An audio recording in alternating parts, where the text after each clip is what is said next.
Good morning, students. Today we will start new chapter, algebraic expression. First, I will tell you definition of algebraic expression. Algebraic expression आप 6th standard में भी कर चुके हो. It is a combination of constant and variable connected by means of 4 fundamental operation. मतलब constant और variables जो हैं वो आपस में combined होते हैं किसके साथ में 4 operation plus minus multiply and division. जैसे यहाँ पे आपको दे रखा है 6a². 6 क्या है? कांस्टेंट है. a क्या है? वेरिएबल. कांस्टेंट मतलब जिसकी वैल्यू फिक्स है. 6 फिक्स है यहाँ पर. a वेरी करता है. a की वैल्यू 1 2 3 कुछ भी हो सकती है, तो a क्या होगा? वेरिएबल. तो कांस्टेंट का वेरिएबल के साथ में जो कॉम्बिनेशन बनता है और जिसमें 4 ऑपरेशन यूज़ हो रहे हैं, यहाँ पे माइनस और मल्टीप्लिकेशन हो रहा है, प्लस भी यूज़ हो सकता है और डिवीज़न भी. तो इसको क्या बोलते हैं हम? Algebraic expression. तो आज हम जो वर्कशीट कर रहे हैं उसमें क्या गिवन है आपको? अलजेब्राइक एक्सप्रेशन फाइंड आउट करना है. Multiplications of monomials. आपने 6th स्टैंडर्ड में एडिशन और सब्ट्रैक्शन की थी अलजेब्राइक एक्सप्रेशन में. अब हम करेंगे मल्टीप्लिकेशन. मोनोमियल्स, बाइनोमियल, ट्राइनोमियल्स, ये 3 टर्म्स भी हम कर चुके हैं. यहाँ पे देखो 6a². एक ही आपको टर्म दिखाई दे रही है, तो ये क्या होगा? मोनोमियल. मोनोमियल को मोनोमियल से मल्टीप्लाई करना आज हम इस वर्कशीट में सीखेंगे. सो फर्स्ट हम देखो find the product. -6a² multiply 5a⁻7. बिल्कुल इजी वर्कशीट है. सिर्फ आपको एक चीज़ ध्यान रखनी है. पूरी वर्कशीट के अंदर सबसे पहले हम कांस्टेंट को कांस्टेंट से मल्टीप्लाई करेंगे. कांस्टेंट क्या है? यहाँ पर 6 है और यहाँ कितना है? 5. साइन कैसा है? नेगेटिव. नेगेटिव नंबर को जब हम पॉजिटिव नंबर से मल्टीप्लाई करते हैं तो आंसर कैसा आता है? नेगेटिव. अगर दोनों साइन एक जैसे हैं, पॉजिटिव पॉजिटिव है, तब आंसर पॉजिटिव आएगा. अगर एक नेगेटिव है और एक पॉजिटिव है तो आंसर नेगेटिव. मतलब दोनों में से कोई भी एक टर्म नेगेटिव है तो आपका आंसर क्या आएगा? नेगेटिव. अब करो 6 5 ज़ा 30. कितना हो गया? 30. अब a की पावर देखो, यहाँ पे पावर कितनी है? 2 और यहाँ पावर कितनी है? 7. आप ये 6th स्टैंडर्ड में कर चुके हो. अगर बेस सेम हो, मल्टीप्लाई के केस में पावर्स ऐड हो जाती हैं, तो 2 + 7 कितना हो जाएगा? 9. तो आंसर कितना आया? -30 a⁻9. फर्स्ट सम ईजी है, बिल्कुल क्लियर हुआ. पहले आपने कांस्टेंट को मल्टीप्लाई करा, फिर वेरिएबल्स को मल्टीप्लाई करा, तो आंसर कितना आ गया? -30 × a⁻9. नेक्स्ट भी आपको यही दे रखा है, मल्टीप्लाई द मोनोमियल्स. ये 7p³ एक टर्म है, 4/3 p² एक अलग टर्म है. तो ये दोनों टर्म्स कैसी हैं? मोनोमियल टर्म्स है. इन दोनों को मल्टीप्लाई करेंगे. अभी आपको मैंने बताया सबसे पहले कांस्टेंट को कांस्टेंट से मल्टीप्लाई करते हैं. 7 को मल्टीप्लाई करा 4/3 से. उसके बाद में p दे रखा है हमें. p की पावर कुछ नहीं है तो मतलब 1 हो जाएगा. यहाँ p की पावर कितनी है? 2. तो 1 + 2 कितना हो गया? 3. यहाँ क्यों की पावर कितनी है? 1 और यहाँ कितनी है? 3. बेस सेम है तो पावर ऐड हो जाएगी. क्यों की पावर कितनी होगी? 1 + 3. अब इनको मल्टीप्लाई करो कांस्टेंट को. कुछ भी कैंसिल नहीं हो रहा. 7 4 ज़ा, जो टर्म्स ऊपर गिवन है उनको मल्टीप्लाई कर लो. 7 4 ज़ा 28. 28/3 p⁻3 q⁻4. ये हमारा आंसर हो जाएगा. बिल्कुल ईजी है. इसी तरह से थर्ड सम देखो. थर्ड सम में भी आपको मल्टीप्लाई करना है मोनोमियल को.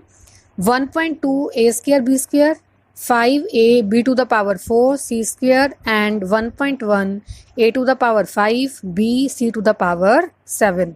अब क्या करेंगे? सबसे पहले कांस्टेंट टर्म देखो. कांस्टेंट कौन कौन सा है? 1.2, 5, 1.1. इन तीनों को मल्टीप्लाई कर लो. 1.2 को, 5, 1.1 को. अब a वाली टर्म देखो. यहाँ a की पावर कितनी है? 2 राइट करो. यहाँ कुछ भी नहीं है तो मतलब 1 हो जाएगी पावर. यहाँ कितनी है? 5. तो तीनों को क्या कर दोगे आप? ऐड, क्योंकि बेस सेम हो तो पावर ऐड हो जाती है. अब b वाली टर्म्स देखो. यहाँ b की पावर कितनी है? 2, 4, 1. तो 2 + 4 + 1. इसी तरह से c की पावर, यहाँ कुछ भी नहीं है तो इसको छोड़ देंगे हम. यहाँ कितनी पावर है? 2. यहाँ कितनी है? 7. 2 + 7. इनको मल्टीप्लाई करा तो आंसर कितना आया? 6.6. क्योंकि 12 5 ज़ा 60, 6.0. 6 को 1.1 से करोगे तो 6.6. a⁻ कितनी होगी? 2 + 1 3, 3 + 5 8. a⁻8 b⁻7 c⁻9. ये हमारा क्या हो जाएगा? आंसर.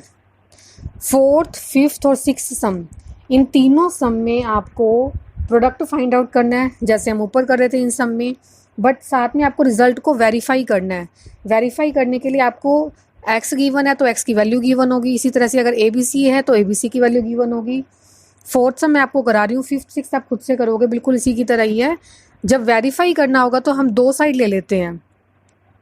गिवन क्या है आपको, find the product of 1/2 x cube minus 10x 1/5 x square. पहले तो हम इसको सोल्व करेंगे कितना आंसर आता है हमारा, उसके बाद वेरीफाई करने के लिए, किस के लिए वेरीफाई करना है हमें, for x is equal to 1, x की वैल्यू 1 के लिए वेरीफाई करना है। तो लेफ्ट हैंड साइड में तो पहले हम इसको सिंप्लीफाई करेंगे। कैसे करोगे, वही सेम, पहले कांस्टेंट करो, मल्टीप्लाई 1/2 मल्टीप्लाई -10 मल्टीप्लाई 1/5, उसके बाद x to the power, x की पावर यहाँ 3 है, यहाँ 1 है, यहाँ 2 है, तो टोटल पावर कितनी हो जाएगी, 3 and 1 4, 4 and 2 6।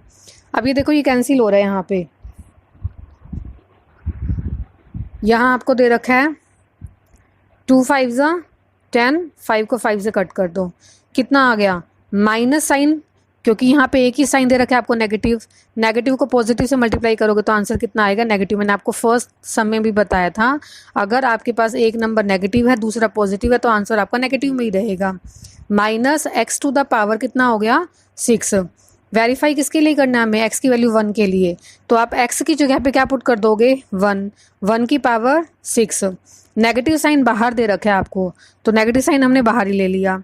1 की पावर कितनी भी दे रखी हो आपको, 10, 100, 1000, 1 को आप कितनी बार भी मल्टीप्लाई करोगे तो आंसर कितना आएगा, 1। 1 की पावर 6 1 आ गई, बट बाहर आपको नेगेटिव साइन दे रखा था तो कितना हो गया, -1।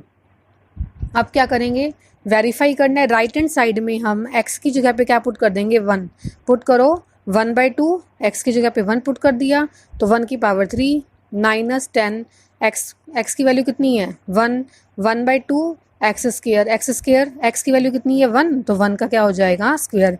मतलब हमने जहाँ पर भी x गिवन था उस x की जगह पे क्या पुट कर दिया, 1 1 पुट कर दिया, जितनी पावर है उतनी पावर राइट कर दी। फिर से कांस्टेंट को मल्टीप्लाई करो, 1/2, 1 की पावर कितनी भी हो 1 रहेगी, -10, 10 को 1 से मल्टीप्लाई करोगे तो वही -10 रहेगा, मल्टीप्लाई 1/5 इंटू 1 का स्क्वायर, 1 का स्क्वायर कितना होगा, 1, 1 को फिर से किसी नंबर से मल्टीप्लाई करा तो 1/5। अब कुछ कैंसिल हो रहा है इसके अंदर, ये 2 5 से कितना हो गया, 10, 10 से 10 कैंसिल हो गया, और साइन कैसा है, नेगेटिव। आंसर कितना आ गया हमारे पास, -1। लेफ्ट हैंड साइड और राइट हैंड साइड दोनों कैसी आ गई हमारे पास, नेगेटिव। यहाँ पे आप लेफ्ट हैंड साइड राइट कर लेना, ये लेफ्ट हैंड साइड है हमारी और वो राइट हैंड साइड है, दोनों कैसी होगी, इक्वल होगी, तो इसका मतलब रिजल्ट जो है हमने वेरीफाई कर दिया। फिफ्थ और सिक्स सम भी बिल्कुल इसी की तरह ही हैं। आप एक साइड तो पहले जो आपको वेरिएबल्स गिवन है और कांस्टेंट टर्म गिवन है उनको अलग राइट करके सोल्व कर लोगे, और राइट हैंड साइड में क्या करोगे, जो आपको इनकी वैल्यूज़ गिवन है, जैसे ए बी सी की वैल्यू गिवन है, वो वैल्यू पुट करके देखना, अगर आपका आंसर सेम आता है तो उसका मतलब रिजल्ट जो है वो वेरीफाई हो जाएगा। 7 सम देखो, अब 7 सम में एरिया फाइंड आउट करना है रेक्टेंगल का, साइड आपको दे रखी है 2a and 3a। Area of rectangle का फॉर्मूला क्या होगा, लेंथ मल्टीप्लाई ब्रेड्थ, 2a को 3a से मल्टीप्लाई कर लोगे, 2 3 ज़ा 6, a और a कितना हो जाएगा, a स्क्वायर। 8 सम देखो, 8 सम में कह रहे हैं find the area of rectangle whose length is thrice its breadth where breadth is 4x। ये कह रहा है कि आपको ब्रेड्थ गिवन है कितनी, 4x, और क्वेश्चन के अकॉर्डिंग लेंथ जो है ना वो विड्थ की 3 टाइम्स है। विड्थ कितनी गिवन है, 4x, 4 का 3 टाइम कितना हो जाएगा, 4 3 ज़ा 12x, तो लेंथ कितनी होगी क्वेश्चन के अकॉर्डिंग, 12x। अब हमें फाइंड आउट क्या करना है, एरिया ऑफ रेक्टेंगल, और एरिया ऑफ रेक्टेंगल का फॉर्मूला क्या होगा, लेंथ मल्टीप्लाई ब्रेड्थ बोल दो या विड्थ बोल दो, एक ही बात है। लेंथ कितनी है 12x और ब्रेड्थ कितनी है 4x। फिर से वही कांस्टेंट को कांस्टेंट से मल्टीप्लाई करो, 12 को 4 से करो, x की पावर यहाँ 1 है यहाँ भी 1 है, तो 12 4 ज़ा 48, मल्टीप्लाई का साइन है, ये x नहीं है, x की पावर कितनी हो जाएगी 2, और एरिया के लिए हम क्या यूनिट यूज़ करते हैं, स्क्वायर, तो 48x स्क्वायर, स्क्वायर यूनिट हो जाएगा हमारा आंसर। इसी तरह से 9th सम में area of rectangle find out करना है, ब्रेड्थ आपको दे रखी है b, और क्वेश्चन के अकॉर्डिंग लेंथ जो है वो ब्रेड्थ की स्क्वायर है। अगर ब्रेड्थ बी है तो इसका स्क्वेयर करेंगे तो लेंथ कितनी हो जाएगी B square. Area of rectangle का formula length multiply breadth. Length कितनी है बी स्क्वेयर, ब्रेड्थ कितनी है बी। तो जब आप सॉल्व करोगे बेस सेम है तो पावर ऐड हो जाएगी, यहाँ पावर 1 है। 2+1 कितना हो जाएगा 3। तो रेक्टेंगल का एरिया कितना है B cube square unit. First worksheet बिल्कुल इजी है, सिर्फ 2 ही बातें ध्यान रखनी है। कांस्टेंट को कांस्टेंट से मल्टीप्लाई करना है और जो वेरिएबल्स गिवन है आपको सेम वेरिएबल्स को आप सॉल्व करोगे। एक साइन नेगेटिव दूसरा पॉजिटिव है तो आंसर नेगेटिव में आएगा, अगर दोनों नेगेटिव साइन है तो आंसर पॉजिटिव हो जाएगा। So you have to do worksheet.